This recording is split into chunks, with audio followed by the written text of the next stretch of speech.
Hello hello. 3, 2, 1, bang. बढ़िया हैं। तो चलिए शुरू करते हैं आज की शानदार कक्षा। पहला, निम्नलिखित में से कौन सा ऊष्मीय ऊर्जा की इकाई नहीं है रे दोस्त? ऊर्जा की इकाई किलोवाट नहीं है। देखना, रोशन सर बोलेंगे तो चल जाना। किलोवाट नहीं है। और एक तो ये भी पूछा था 1 kilowatt is equal to 1000 watt. 1 kilowatt is equal to 1000 watt. Watt second है। वाट सेकंड कैसे है? देखो, वाट के बदले होता है जूल बटा सेकंड। सेकंड ये कट जाएगा, जूल हो जाएगा। जूल तो ये है, 1 कैलोरी बराबर 4.2 जूल होता है। तो बताओ जल्दी से क्या हो जाएगा? What is the answer? Kilo what is the right answer हो जाएगा। A for Apple. A for Apple is the right answer. A for Apple is the right answer. अगला बता दो जल्दी से। ई तो सबको पता होगा दोस्त मेरे। 1 kilowatt hour is equal to 3.6 into 10⁶ joule होता है। 1 kilowatt hour is equal to 3.6 into 10 कितना होता है? 6 जूल होता है। अब बताओ, कहते हैं जब कोई वस्तु एक समान गति में होता है तो उसका पथ कैसा होता है? एक समान गति में होता है तो स्ट्रेट लाइन होता है। स्ट्रेट लाइन होता है। एक समान गति में होगा तो ऋजुरेखीय होगा, यानी स्ट्रेट लाइन होगा। प्रक्षेप्य का पथ परवलयकार होता है। प्रक्षेप्य का पथ परवलयकार होता है। वृत्तीय गति में अगर बात करें हम, अलग अलग बिंदु पर वेग की दिशा अलग अलग होती है। स्पर्श रेखा की दिशा में होती है। स्पर्श रेखा की दिशा में होती है। और अभिकेंद्र त्वरण और अभिकेंद्र बल की दिशा केंद्र की ओर होती है। अभिकेंद्र वेग की दिशा अलग अलग बिंदु पर स्पर्श रेखा की दिशा में होती है और अभिकेंद्र त्वरण और अभिकेंद्र बल की दिशा केंद्र की ओर होती है। अगला अगला अगला अगला बताओ, एक गेंद 5 मीटर पर सेकंड के वेग से इतना मीटर ऊंची इमारत की छत से अनुप्रस्थ प्रक्षेपित किया गया। यह अनुप्रस्थ प्रक्षेपित किया गया है 5 मीटर पर सेकंड के वेग से। यहां पर वेग है 5 मीटर पर सेकंड। अनुप्रस्थ प्रक्षेपित करना मतलब होता है ऐसे फेंकना, ऐसे फेंकना। यहां आने पर प्रारंभिक वेग हो जाएगा 0। हाइट दे दिया तुमको 19.6 मीटर। तो जी का मान कितना हो जाएगा? 9.8 मीटर पर सेकंड स्क्वायर। अब यहां से खट से हम लगा देंगे दोस्त मेरे, एस बराबर भी स्क्वायर। ऊपर से नीचे गिर रहा है ना, हमको निकालना क्या है? कितना समय लगेगा? टी बराबर व्हाट? टी बराबर व्हाट? कुछ नहीं लगाना। एस बराबर यू टी, ऊपर से नीचे गिर रहा है तो plus half g t square. Put and get the result. S का मान दिया हुआ है 19.6, यू का मान 0 है, हाफ जी का मान 9.8 है, इंटू टी स्क्वायर 1 का कितना का स्क्वायर? टी निकालना है, इंटू टी स्क्वायर। सॉल्व कर दीजिए, आंसर आ जाएगा। जी का मान भी 9.8 है। हाफ जी टी स्क्वायर ना, हाफ होगा यहाँ, हाफ जी टी स्क्वायर। अब इसको put and get the result बता दीजिए कितना आ जाएगा। कितना आ रहा है? A number 2 second is the right answer. ये हमेशा ध्यान रखा, कोई भी सर आज का क्वेश्चन हलवा था, 25 में 23 बनाए हैं, कटक उड़ीसा स्टेशन से देख रहे हैं, वाह क्या बात है। लेकिन फिर भी आप देख रहे हैं, इसका मतलब 2026 में आप हर हाल में नौकरी ले लीजिएगा। एएलपी का फास्ट विजन बैच बहुत जल्द आ रहा है दोस्त मेरे। बताओ, निम्न से कौन सा घर्षण बल के बारे में सही नहीं है? घर्षण बल, देखो इस सबको पता है स्थैतिक घर्षण का मान।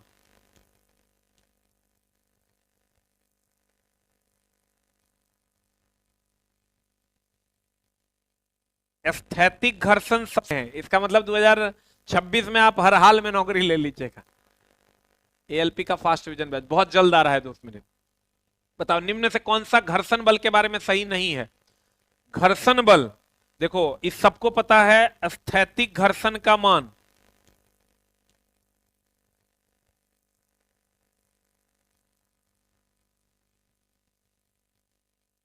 स्थैतिक घर्षण सबसे अधिक, उससे कम गतिज या सर्पी घर्षण होता है, और सबसे कम लौटेनिक घर्षण होता है। स्थैतिक घर्षण तब काम करता है जब कोई वस्तु अस्थिर अवस्था में होता है। गतिज या सर्पी घर्षण तब काम करता है जब कोई वस्तु फिसल रहा होता है। लौटेनिक घर्षण तब काम करता है जब कोई वस्तु लुढ़क रहा होता है। घर्षण बल के द्वारा किया गया कार्य ऋणात्मक होता है। ये हमेशा ध्यान रखिएगा दोस्त मेरे, घर्षण बल के द्वारा जो किया गया कार्य होता है वो ऋणात्मक होता है। घर्षण बल के द्वारा किया गया कार्य ऋणात्मक होता है। सबसे अधिक होता है स्थैतिक, उससे कम गतिज या सर्पी, उससे कम गतिज या सर्पी घर्षण, और सबसे कम लौटेनिक घर्षण होता है। स्टडी कैसे स्टार्ट करूं समझ में नहीं आ रहा है।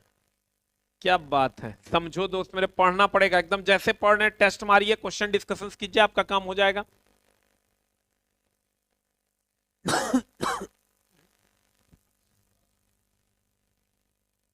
वहां तो होगा ना, ये कहां जा रहा है?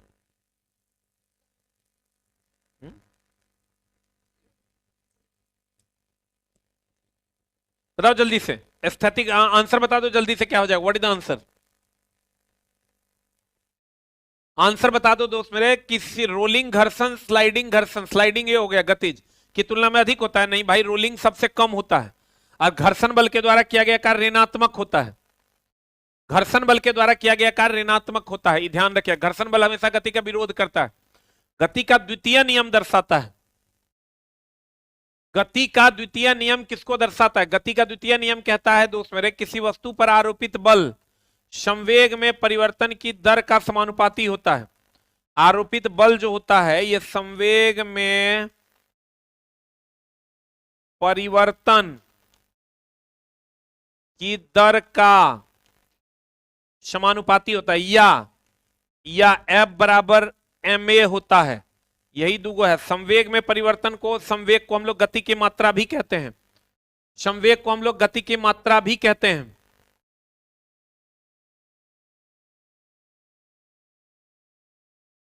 अरे दोस्त मेरे, क्या बात कर रहा है? वो कहता है सर डेली यूट्यूब पे फ्री में क्लास चलाई है, बेईमानी नहीं कीजिएगा सर।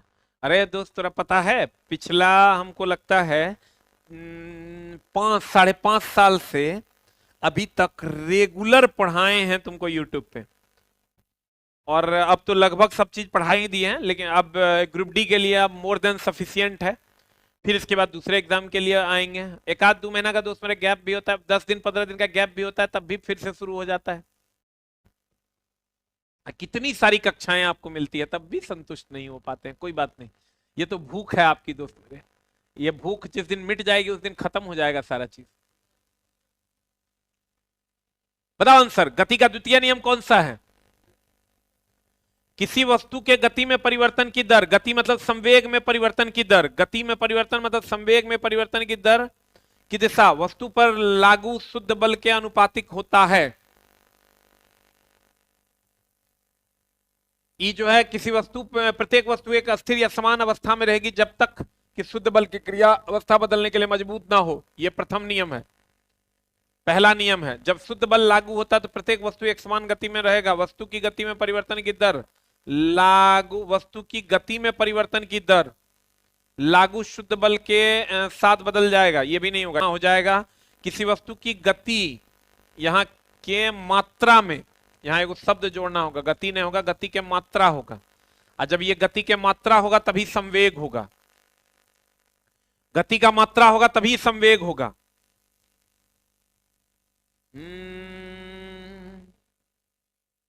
होगा। अगला बताओ, बल एवं विस्थापन दोनों सदिश है, तो कार्य बल और विस्थापन का अदिश गुणनफल है। आप पढ़े होंगे W बराबर vector F dot vector S।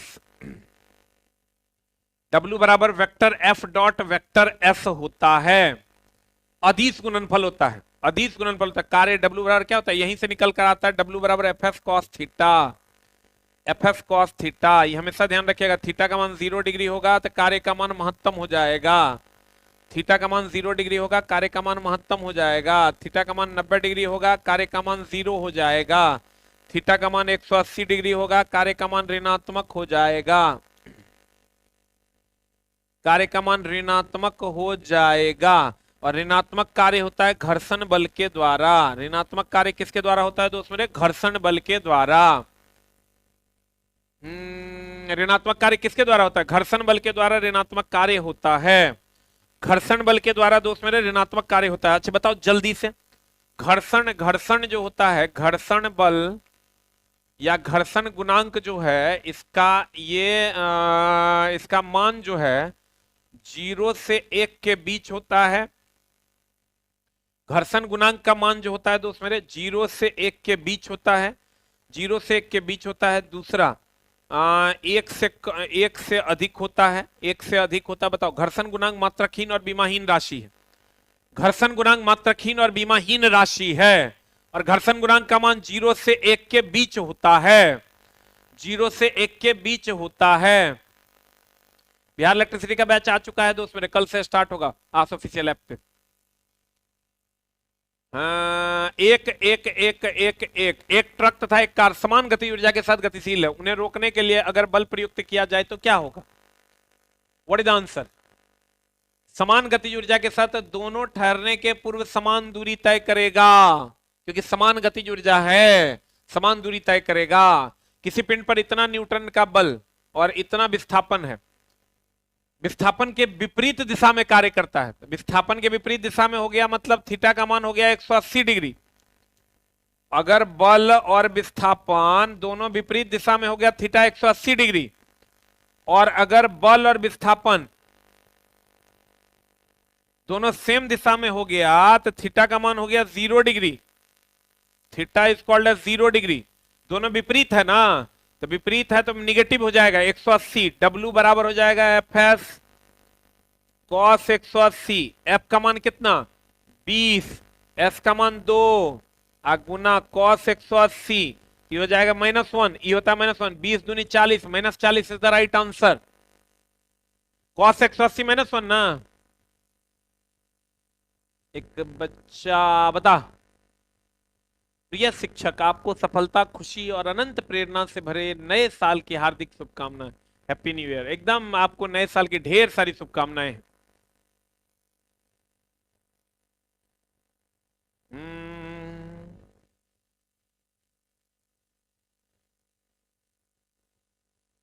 जल्दी बताओ व्हाट इज द आंसर?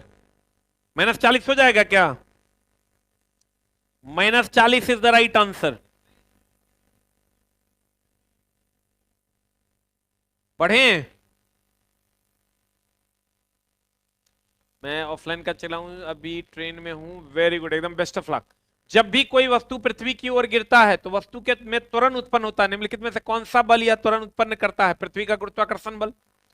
एकदम सिंपल है। पृथ्वी का कौन बल? गुरुत्वाकर्षण बल। नाभिक में लगने वाला बल होता है नाभिकीय बल, सबसे मजबूत बल है, सबसे मजबूत बल है, सबसे मजबूत बल है। और नाभिक में सबको पता है न्यूट्रॉन और प्रोटॉन होता है, इलेक्ट्रॉन चक्कर लगाता है। न्यूट्रॉन और प्रोटॉन होता है, इलेक्ट्रॉन क्या करता है? चक्कर लगाता है। नाभिक में न्यूट्रॉन और प्रोटॉन होता है, इलेक्ट्रॉन क्या करता है? चक्कर लगाता है। जल्दी बताओ व्हाट इज द आंसर? गुरुत्वाकर्षण बल हो जाएगा। पृथ्वी का गुरुत्वाकर्षण बल नीचे की ओर आएगा +G, ऊपर की ओर जाएगा -G। अगला, निम्नलिखित में से कौन सा विकल्प एक समान वृत्तीय गति में गतिमान वस्तु का उदाहरण है? एक समान वृत्तीय गति में गतिमान वस्तु का उदाहरण है। आकाश में उड़ता हुआ एक पक्षी, पृथ्वी के चारों ओर वृत्ताकार कक्षा में वो एक उपग्रह। क्या हो जाएगा आंसर? बता, देख के मार देगा यार। ये हो जाएगा। आकाश में उड़ता हुआ पंछी तो इधर उधर की गति करेगा, ये लेकिन वृत्तीय गति करेगा। आप फुटपाथ पर चल रहा व्यक्ति वृत्तीय गति नहीं करेगा, राजमार्ग भी नहीं करेगा। जब एक खाली बोतल को वायुरुद्ध तरीके से बंद कर दिया जाए, वायुरुद्ध मतलब एकदम एयर टाइट, उसमें कुछ भी ना जा सके। अगर कोई खाली बोतल है उसको एयर टाइट कर दिया जाए और पानी के अंदर धकेल दिया जाए, छोड़े जाने पर वह वापस उछल जाता है। ऐसा क्यों होता है? क्योंकि दोस्त मेरे बोतल पर पानी का उत्प्लावन बल काम करता है। उत्प्लावन बल बोतल पर लगने वाले गुरुत्वाकर्षण बल से अधिक होता है। आपको पता होगा, नहीं पता है तो अभी पता करवा देते हैं कि अगर कोई वस्तु पानी में है, अगर ये कोई वस्तु पानी में है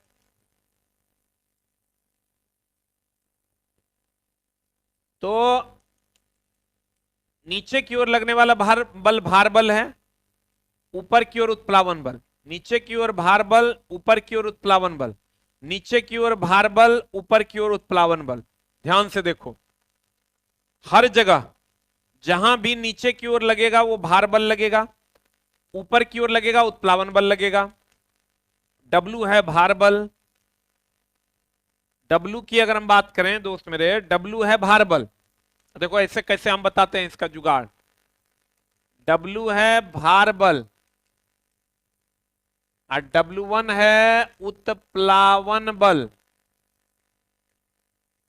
W है भार बल और W1 है उत्प्लावन बल।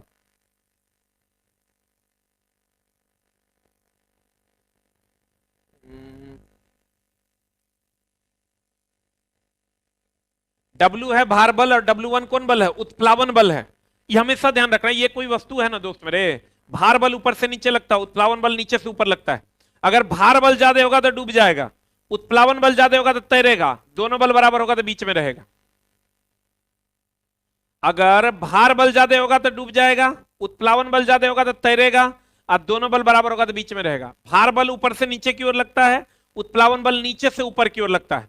हमको ही बताओ, अगर W भार बल है, W1 उत्प्लावन बल है, तो डूबेगा कब? हम कंडीशन बताते हैं, देखते हैं समझ में आया कि नहीं तुमको।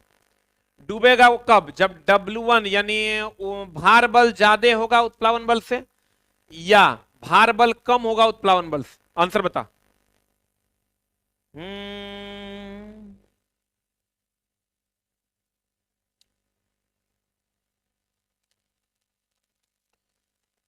जल्दी बताओ, व्हाट इज द आंसर? डूबेगा कब? देखो, भार बल ज्यादा होगा डूब जाएगा, उत्प्लावन बल ज्यादा होगा तैरेगा, दोनों बल बराबर होगा बीच में रहेगा। एकदम खूब आशीर्वाद है दोस्त मेरे, जल्दी बता। भार बल ज्यादा होगा डूब जाएगा, उत्प्लावन बल ज्यादा होगा तैरेगा, दोनों बल बराबर होगा बीच में रहेगा। ना नीचे जाएगा ना ऊपर जाएगा। What is the answer? डूबेगा जब भार बल ज्यादा होगा। होगा?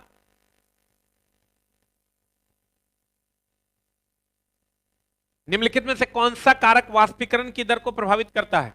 द्रव का पृष्ठीय क्षेत्रफल, वायुमंडल का ताप। कितना बारी क्वेश्चन बताएं। वायुमंडलीय ताप, दी गई उष्मा, अधिक उष्मा दोगे अधिक ये वाष्पीकरण होगा। द्रव का पृष्ठीय क्षेत्रफल, सबसे धीमा विधि है ये। सबसे धीमा विधि कौन है? वाष्पीकरण।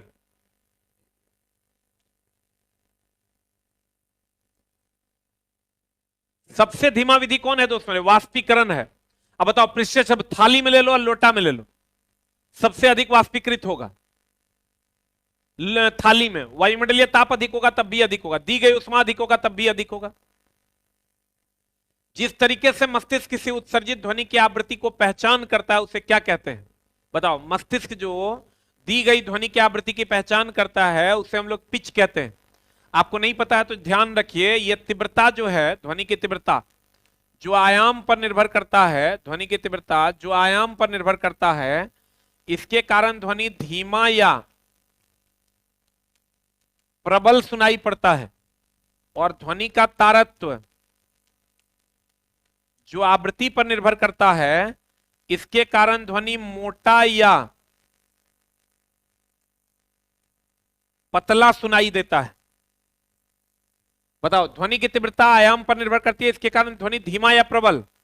तारत्व आवृत्ति पर निर्भर करता है, मोटा या पतला। देखो इसको बनाना कैसे, ती ती उल्टा होगा, ती ती उल्टा होगा, यानी तीव्रता आयाम पर और तारत्व आवृत्ति पर निर्भर करेगा। यहां ती होगा तो यहां ती होगा, यहां तारत्व है तो यह आयाम हो जाएगा। आंसर बताओ।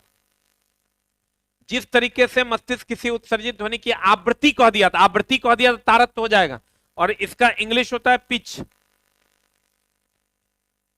इसका होता है intensity. Intensity, what is the answer?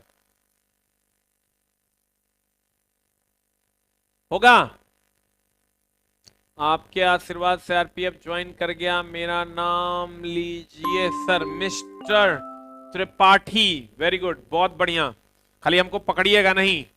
एक समतल दर्पण द्वारा बनाई गई छवि की विशेषता है, समान आकार का होता है, सीधा होता है, पार्श्व तौर पर उल्टा होता है और आभासी होता है। यही तो होता है।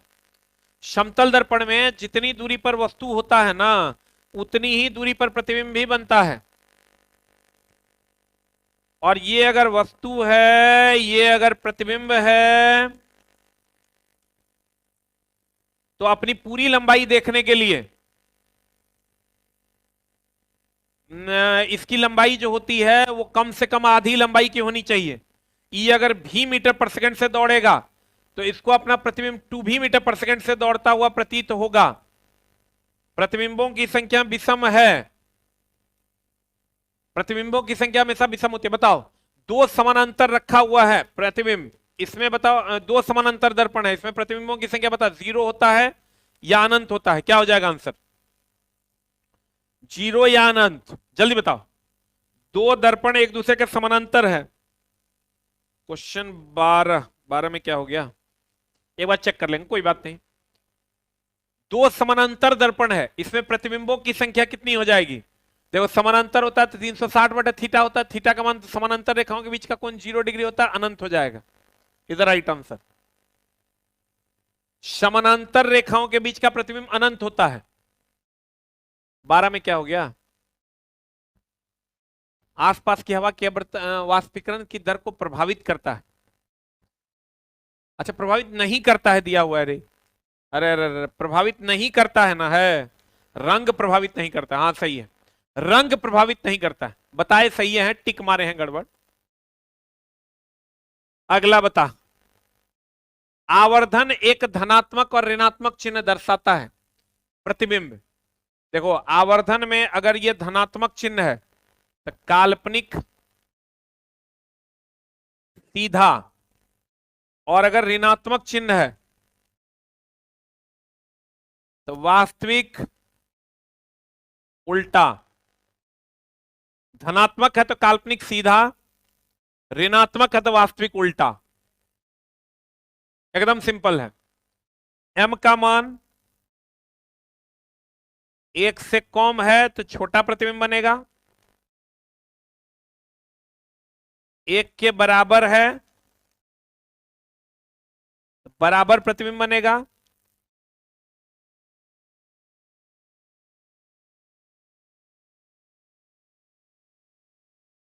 एक से बड़ा है तो बड़ा प्रतिबिंब बनेगा। दर्पण m का मान दर्पण के लिए -v/u height of the image बटा हाइट ऑफ द ऑब्जेक्ट, और लेंस के लिए v/u height of the image बटा हाइट ऑफ द ऑब्जेक्ट। देख लो, एकदम इतने पढ़ना है। सर आज मेरा पेपर था और साइंस आप ही की क्लास से आया था, 23 बना के आए हैं। Best of luck. धुन धुन करो, चला धुन धुन करो एकदम, बहुत बढ़िया। आंसर बता दे क्या हो जाएगा, व्हाट इज द आंसर? कहता है अगर धनात्मक होगा तो आभासी, धनात्मक और काल्पनिक को ही आभासी कहते हैं, और ऋणात्मक होगा तो वास्तविक। आभासी और वास्तविक इज द राइट आंसर।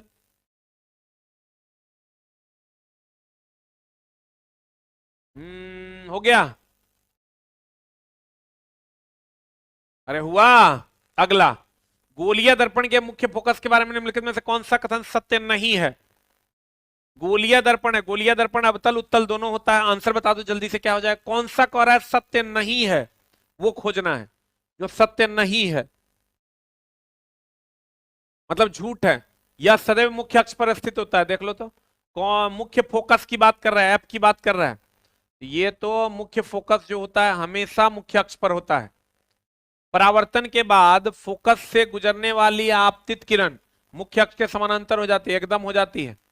परावर्तन के बाद जब ये यहां से जाती है तो ये मुख्य अक्ष के समानांतर हो जाती है, एकदम सही है। मुख्य फोकस वह बिंदु है जहां दर्पण से परावर्तन के बाद सभी आपतित किरण मिलती है। मुख्य फोकस वह बिंदु है जहां पर दर्पण से परावर्तन के बाद सभी आपतित किरणें मिलती है। नहीं, देखो अवतल दर्पण में मिलती है, अवतल दर्पण में ये सभी किरणें एक जगह पर आकर मिलती है। उत्तल दर्पण में अगर हम बात करें, उत्तल दर्पण में ये मिलती हुई प्रतीत होती है।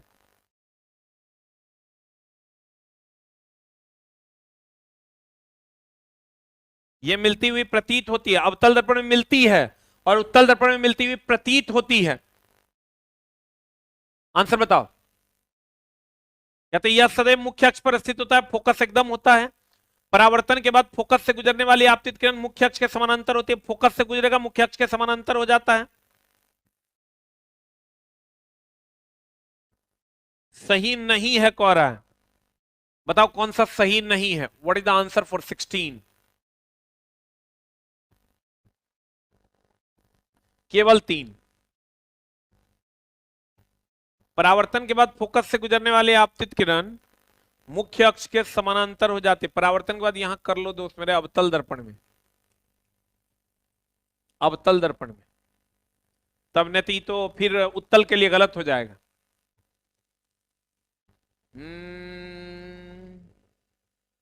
बताओ 2 ओम 3 ओम 6 ओम प्रतिरोध समानांतर क्रम में संयुक्त, उनके संबंध निम्नलिखित में से कौन सा कथन सही है? बताओ आंसर।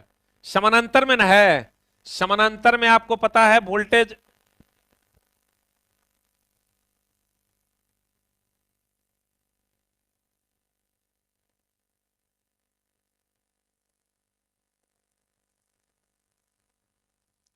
समानांतर में वोल्टेज समान, धारा अलग, और इसका टोटल प्रतिरोध जो होता है वो महत्तम से महत्तम होता है। टोटल प्रतिरोध महत्तम से महत्तम। 2 ओम 3 ओम 6 ओम प्रतिरोध समानांतर क्रम में संयुक्त है, उनके संबंध में कौन सा कथन सही है? वोल्टेज समान, धारा अलग अलग, और टोटल प्रतिरोध महत्तम होता है। आंसर बता दो। प्रत्येक प्रतिरोध का विभवांतर बराबर होगा। A for Apple is the right answer. कल मेरा एग्जाम है, आशीर्वाद दीजिएगा, खूब आशीर्वाद है। अगला, पास पास सटाकर लिपटे विद्युत रोधी तांबे के तार की बेलन की आकृति की अनेक फेरों वाली कुंडली से क्या बनाया जा सकता है?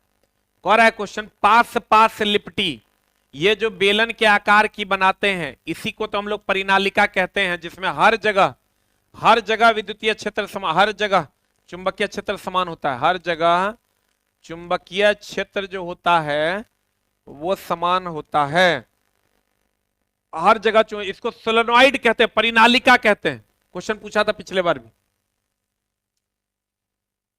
इसको परिनालिका कहते हैं, सोलेनॉइड कहते हैं। लाइक और शेयर ठोक दीजिए, महाकाल का ठोक दीजिए।